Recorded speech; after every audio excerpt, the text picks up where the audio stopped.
उर्मी मला चहा दे ना.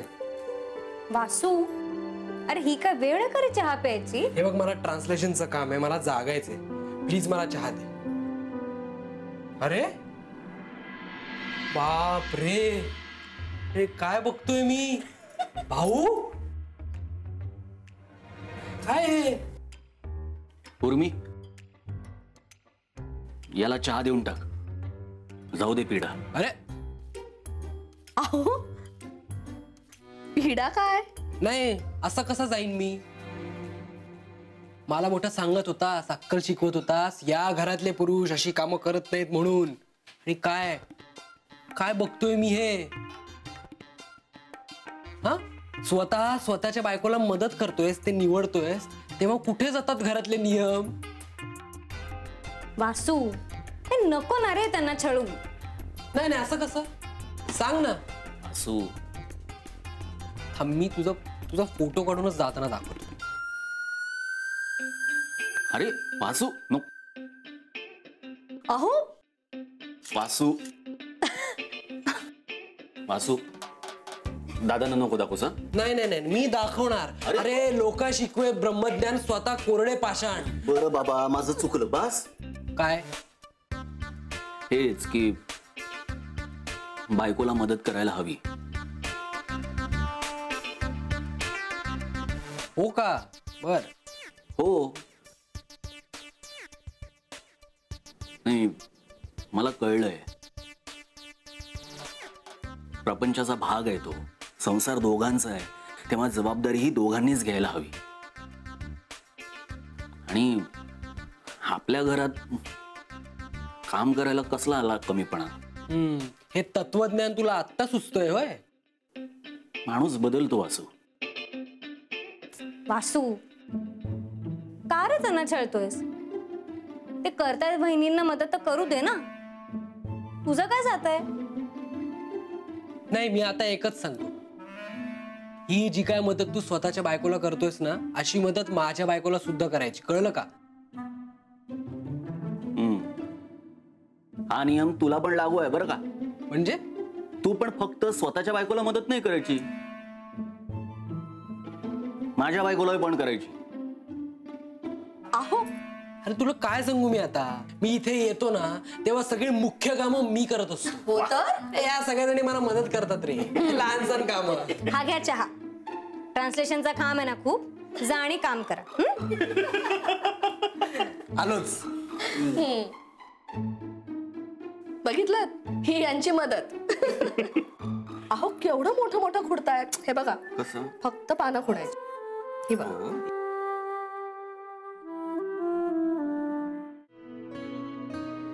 एंगेज का लागतोय याचा फोन? कोणाशी बोलतोय इतक्या वेळा? बायकोशी बोलतोय त्याच्या होणाऱ्या.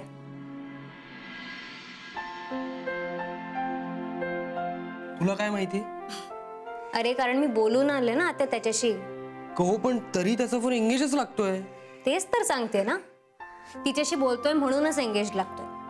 अरे मी त्याला तिच्या फोनवरनं अभिनंदन पण केलं. कमाल आहे उर्मी तुझी. काय म्हणाला तो? काय म्हणणार, थँक्यू म्हणाला. म्हणजे हे सगळं खरं आहे? हो, मी तेच तर सांगते ना तुला आधीपासनं. पण सुनीलचं काय? काय त्याचं? त्या सुनीलची काळजी वाटते मला. का बरं? ती नंदिनी जरा विचित्र आहे. वासू, तुझा ग्रह अजून बदललेला नाहीच आहे का? कसा बदलेल? नाही, बदलण्यासारखं काही घडलंय का? तुझ्या संदर्भात काही घडलं नसेल. पण मग मला कसं कळणार? कळेल, हळूहळू कळेल. तुला खात्री आहे ती बदलली आहे याची?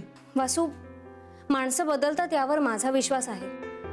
माझा बाबा नेहमी सांगतो, कुणीही जन्मतः दुष्टपणा घेऊन येत नाही. अरे परिस्थिती माणसाला तसं वागायला लावते. नंदिनीच्या बाबतीत पण हेच चालू. आपल्याकडनं सगळं हिरावून घेतलं जातंय असं वाटल्यामुळे ती पॅनिक झाली. आणि पॅनिक झाला की माणूस विचित्र वागतोच ना.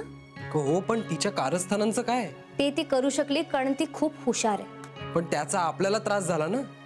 हो झाला, पण आता आपण तिला माफ करायचं.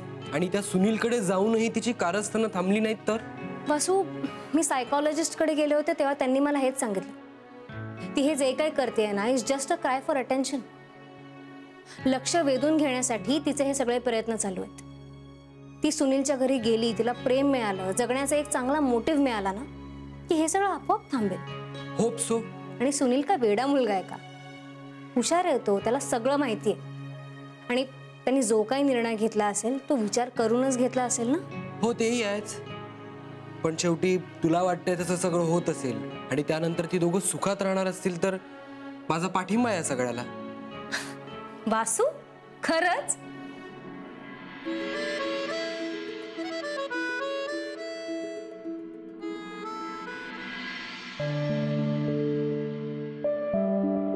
हे काय अगं, तुला काही डोळे आहेत का खाचा आहेत?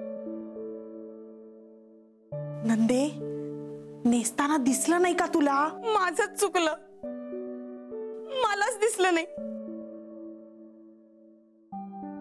मी हिच्यावर विश्वास ठेवला, म्हणजे खरं तर माझंच चुकलं.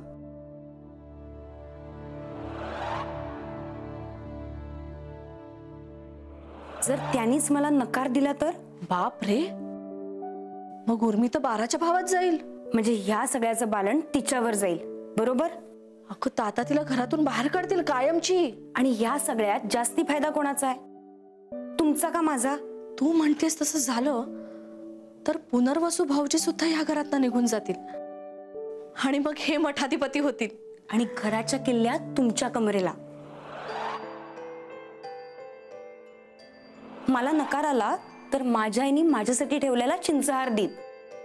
चिंचहार? हो, खूप मोठा आहे. मला खूप आवडतो ग चिंचहार. हो ना.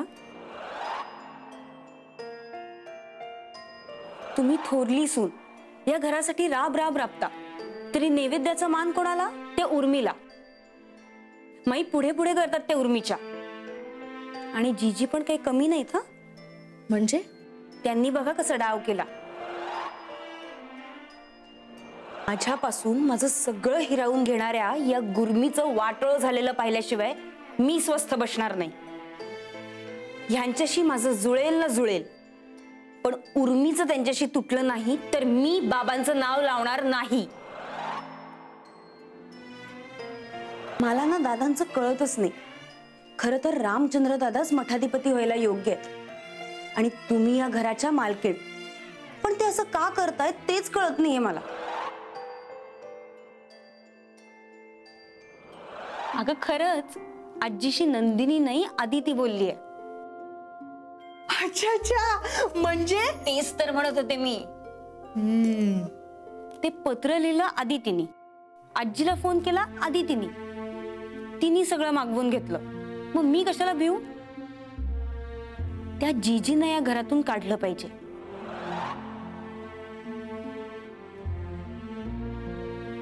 त्यांना असंच हवं असणार. म्हणजे हल्ली मुलींना पण इन्स्टिट्यूट वाटा असतो ना. मला वाटतं एक वाटा कमी म्हणून त्यांनी हे कारस्थान केलं असणार. दादा तर म्हणालेच आहेत ना, वारसा हक्कातून तुम्हाला वगळणार आहेत. आता कोण राहिले? रामचंद्र दादा आणि त्या. म्हणजे जिथे 3 हिस्से होणार तिथे 2च होणार ना आता. म्हणून तर तळ ठोकून बसले तिथे माहेरी. इतके दिवस कोणी राहतं का हो माहेरी?